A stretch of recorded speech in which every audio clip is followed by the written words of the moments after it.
Hello everyone, आज के इस वीडियो में आप जानने वाले हो सेमेस्टर थर्ड हिस्ट्री कोर्स 7 के कुछ मोस्ट इंपॉर्टेंट क्वेश्चंस जो एग्जाम में पूछे जाने के बहुत अधिक चांस हैं। तो चलिए आज के इस वीडियो को स्टार्ट करते हैं।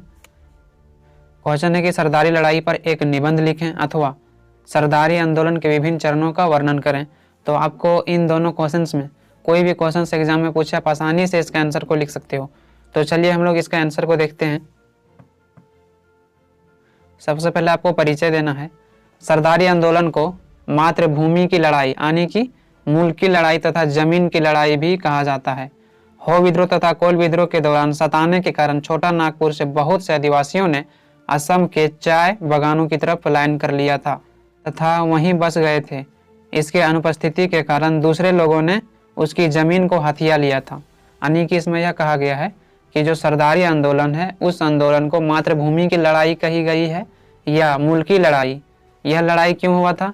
तो यह लड़ाई इसलिए हुआ था क्योंकि जब हो विद्रोह और कोल विद्रोह हुआ था उस दौरान जो छोटा नागपुर के आदिवासी लोग थे वह इन क्षेत्रों से पलायन करके असम के क्षेत्र में चले गए थे और वहीं पर वे लोग बस गए थे। यानी कि जब इन क्षेत्रों में अनुपस्थिति देखा तो दूसरे लोगों ने जो है आदिवासियों के जमीन को हथिया लिया था, अपने अधिकार में ले लिया था। कुछ वर्षों बाद जब वे लोग लौटकर अपने जमीन पर वापस आए तो जमीन के नए मालिकों ने जमीन लौटाने से इनकार कर दिया। अपनी मातृभूमि और अपनी जमीन को पाने के लिए आदिवासियों ने लगभग 40 वर्ष तक लंबी लड़ाई लड़ी। यानी कि इसमें यह कहा गया है कि जब आदिवासी लोग किसी अन्य स्थान पर चले गए थे रहने, उस दौरान इनके जो जमीन थे उन पर अन्य लोगों ने अधिकार कर लिया। जब वे आदिवासी लौटकर वापस अपने जमीन पर आए तो उन्होंने देखा कि अन्य लोगों ने उनके जमीन पर अधिकार कर लिया है, जिस कारण उन्होंने इनका विरोध किया और इनके ज़मीन को छोड़ने के लिए कहा, लेकिन इन्होंने ज़मीन को छोड़ने से मना कर दिया। तो इस प्रकार से जो है आदिवासियों ने अपनी ज़मीन को पाने के लिए 40 वर्षों तक लंबी लड़ाई लड़ी। इस लड़ाई को सरदारी आंदोलन कहा जाता है। इस लड़ाई में मुख्य रूप से उराव और मुंडा जाति के लोग शामिल थे। इस आंदोलन का जो है नेतृत्व विभिन्न कोल सरदारों ने किया था। उसके बाद जो है आपको पॉइंट बनाना है सरदारी आंदोलन की अवधि। यह आंदोलन जो है 1858 से 1895 ईस्वी तक चला था। ठीक है ना। सरदारी लड़ाई को 3 चरणों में विभाजित किया जा सकता है। प्रथम चरण जो है 1858 से 1881 ईस्वी तक माना जाता है। सरदारी लड़ाई का जो द्वितीय चरण है उनको जो है 1881 से 90 तक माना जाता है और तृतीय चरण जो है वो है 1890 से 1895 ईस्वी तक। तो इस प्रकार से सरदारी आंदोलन जो है 3 चरणों में देखा गया है। सबसे पहले हम लोग प्रथम चरण को देखते हैं। प्रथम चरण जो है 1858 से 1881 तक था। यहाँ पर 1895 हो गया है, तो यहाँ पर आपको सुधार लेना है। सरदारी आंदोलन के प्रथम चरण को भूमि आंदोलन कहा जाता है। यह आंदोलन छोटा नागपुर के आदिवासियों के भूमि के समस्या को निपटाने के लिए किया गया था। इस आंदोलन की जो शुरुआत हुई थी वो खास छोटा नागपुर से हुई थी। सोनपुर, बसिया, द्वैसा इस आंदोलन का जो है मुख्य केंद्र था। भूमि आंदोलन के प्रसार को देखते हुए सरकार ने भूहरी जमीन के सर्वेक्षण का निर्णय लिया। इस सर्वेक्षण की जिम्मेदारी लाल लोकनाथ को दी। इसी सर्वेक्षण के आधार पर कंपनी सरकार ने 1869 में छोटा नागपुर 10 ईयर्स एक्ट पारित किया। यानी इसमें यह कहा गया है कि जो सरदारी लड़ाई का प्रथम चरण माना जाता है वो है 1858 से 1881 ईस्वी तक। यानी कि इसमें यह कहा गया है कि सरदारी आंदोलन इसलिए हुआ क्योंकि जब ये लोग छोटा नागपुर से अन्य स्थानों में पलायन कर गए थे उसके बाद जो है इनके जो भूमि थे उन भूमि पर दूसरे लोगों ने अधिकार कर लिया था। जब ये लोग वापस अपने क्षेत्र लौटकर आए तो इन्होंने उन भूमि को छोड़ने के लिए कहा, लेकिन जिन लोगों ने उन भूमि पर अपना अधिकार किया था उन भूमि को छोड़ने के लिए तैयार नहीं हुआ, जिसके बाद जो है यह समस्या अधिक बढ़ती गई और यह जो है एक आंदोलन के रूप में उभर कर आया। इस समय जो है एक सर्वेक्षण करवाया गया और इस सर्वेक्षण में आदिवासियों के जो भूमि पहले थे उन भूमि को जो है वापस लौटाने की बात कही गई थी। यानी कि 1869 ईस्वी में छोटा नागपुर में 10 ईयर्स एक्ट पारित किया गया था। 10 ईयर्स एक्ट किया था। तो इस एक्ट के अनुसार पिछले 20 वर्षों में जिन रैयतों की भूहरी जमीन छीनी गई थी उन्हें जमीन वापस लौटाया जाना था। जमीन लौटाने की प्रक्रिया जो है 1880 तक चली। इससे छोटा नागपुर के 25 परगने के 2482 गाँव को लाभ हुआ। इस व्यवस्था से भी कोल सरदारों को संतुष्ट नहीं कर पाई क्योंकि यहाँ सिर्फ भूहरी जमीन की बात करी थी। यानी कि इसमें यह कहा गया है कि 1869 ईस्वी में छोटा नागपुर में 10 ईयर्स एक्ट पारित किया गया था, जिसके आधार पर पिछले 20 वर्षों में जिन रैयतों की भूमि हरी जमीन जो है छीनी गई थी, उन जमीन को वापस लौटाने की बात कही गई थी इसमें। और यह प्रक्रिया जो है 1880 तक चली। इस समय जो है छोटा नागपुर के लगभग 25 परागण यानी कि 2482 गांवों को इससे लाभ हुआ।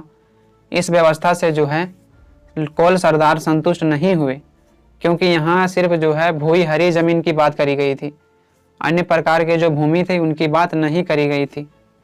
इसके अलावा इस क्षेत्र में कोडकर, खुटकट्टी, राजहंस भूमि थे, जिसको लेकर कोई प्रयास नहीं किया गया था। 1850 ईस्वी के बाद छोटा नागपुर में अनेक आदिवासियों द्वारा ईसाई धर्म अपना लेने के कारण भूमि संबंधित समस्या उत्पन्न हुई थी। यानी कि छोटा नागपुर में जब 10 ईयर्स एक्ट पारित हुआ था, उस समय जो है केवल भूमि हरी भूमि को देने की बात कही गई थी। इसके अलावा जो है अन्य प्रकार के जो भूमि थे, जैसे खुटकट्टी, राजहंस भूमि थे, उनको देने की बात नहीं कही गई थी, जिसके कारण जो सरदार थे वह संतुष्ट नहीं थे। उसके बाद जो है कोल आंदोलन के समय जमीन से वंचित किए गए आदिवासियों को जमीन अभी तक वापस लौटाया नहीं गया था। आदिवासियों ने ईसाई धर्म भी इसी उद्देश्य से ग्रहण किया था कि उन्हें भूमि संबंधी समस्याओं से छुटकारा मिलेगा, लेकिन ऐसा नहीं हुआ था। अतः ब्राह्मण धर्म के प्रभाव से बचने तथा जमींदारों के शोषण के खिलाफ 1858 ईस्वी में यह विद्रोह प्रारंभ हो गया। यानी कि इसमें यह कहा गया है कि सरदारी आंदोलन इन्होंने इसलिए किया क्योंकि जिन लोगों ने इनके भूमि पर कब्जा किया था उन भूमि को छोड़ने के लिए तैयार नहीं थे, और इन्होंने इसी कारण से जो है ईसाई धर्म को अपनाया था, ताकि जो इनकी भूमि को किसी अन्य लोगों ने अधिकार कर लिया है उन भूमि को इन्हें प्राप्त हो जाए। लेकिन ऐसा नहीं हुआ, जिसके कारण इन्होंने क्या किया कि 1858 ईस्वी में सरदारी आंदोलन को प्रारंभ कर दी। उद्देश्य क्या था? तो इस लड़ाई का मूल उद्देश्य जमींदारों को भगाना, पेट बेगारी को खत्म करना, राजहंस जमीन पर मनमाने लगान विरोधी जैसे कानून खत्म करवाना तथा अन्य भूमि संबंधित प्रतिबंधों को समाप्त करना। उसके बाद जो है नेक्स्ट पॉइंट आपको बनाना है द्वितीय चरण, यानी सरदारी लड़ाई का द्वितीय चरण 1881 से 1890 ईस्वी तक माना जाता है। सरदारी आंदोलन के दूसरे चरण को पुनरुत्थानवादी आंदोलन कहा जाता है। आंदोलन की इस चरण में आदिवासी अपने पुराने मूल्यों एवं परंपराओं की पुनर्स्थापना के लिए संघर्ष करने लगे थे। यानी कि सरदारी आंदोलन के द्वितीय चरण में जो आदिवासी लोग थे वह पहले जहां पर रहते थे उन भूमि पर अपना अधिकार प्राप्त करने के लिए संघर्ष कर रहे थे। 1879 ईस्वी की एक याचिका में मुंडाओं ने दावा किया कि छोटा नागपुर उनका है।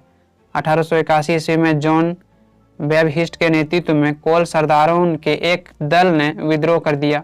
यानी कि 1879 ईस्वी में एक याचिका हुई जिसके आधार पर मुंडाओं ने यह दावा किया कि जो छोटा नागपुर है वह उनका क्षेत्र है और इन पर कोई अन्य व्यक्ति अधिकार नहीं कर सकता है।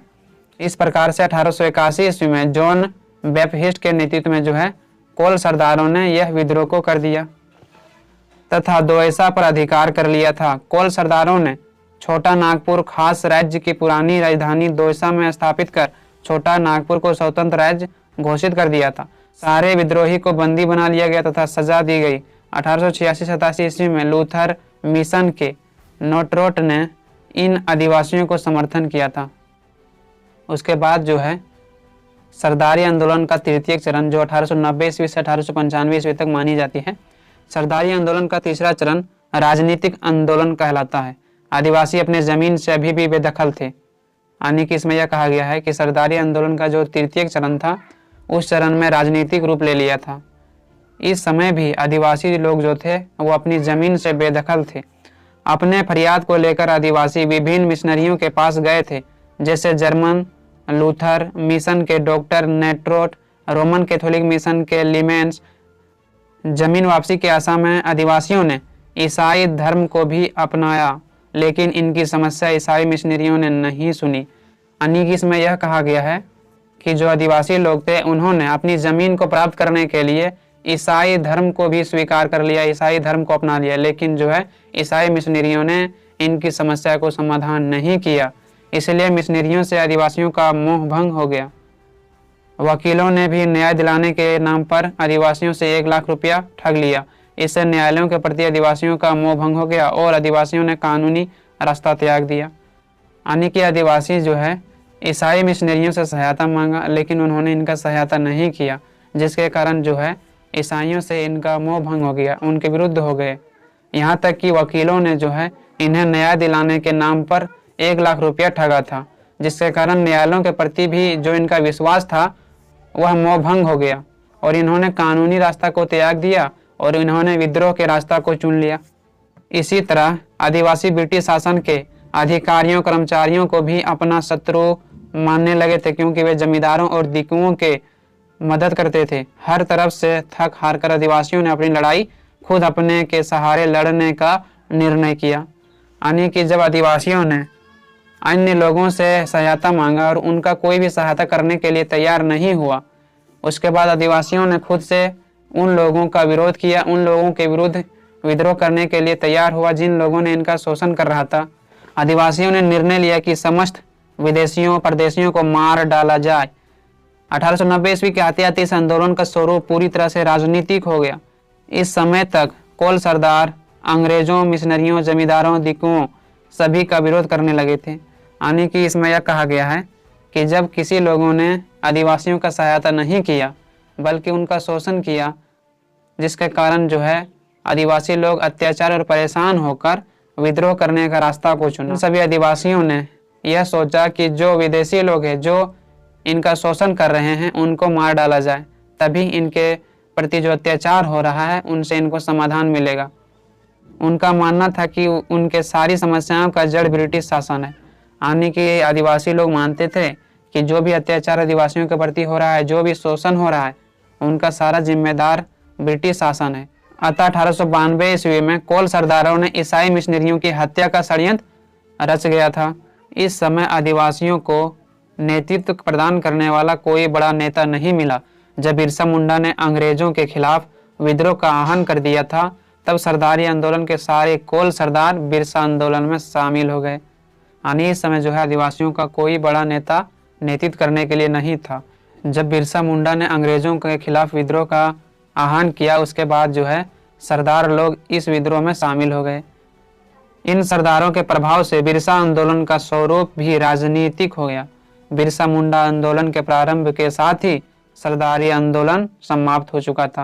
यानी कि जब बिरसा आंदोलन शुरू हुआ उसके बाद जो है सरदारी आंदोलन समाप्त हो गया। तो इस प्रकार से यहाँ समाप्त होता है। आई होप आप सभी को समझ में आया होगा। आपको अगर इस वीडियो से थोड़ी सी भी सहायता मिली हो तो प्लीज़ ज़रूर लाइक और सब्सक्राइब कर लें। तो आज के लिए इतना ही, मिलते हैं नेक्स्ट वीडियो में। जय हिंद।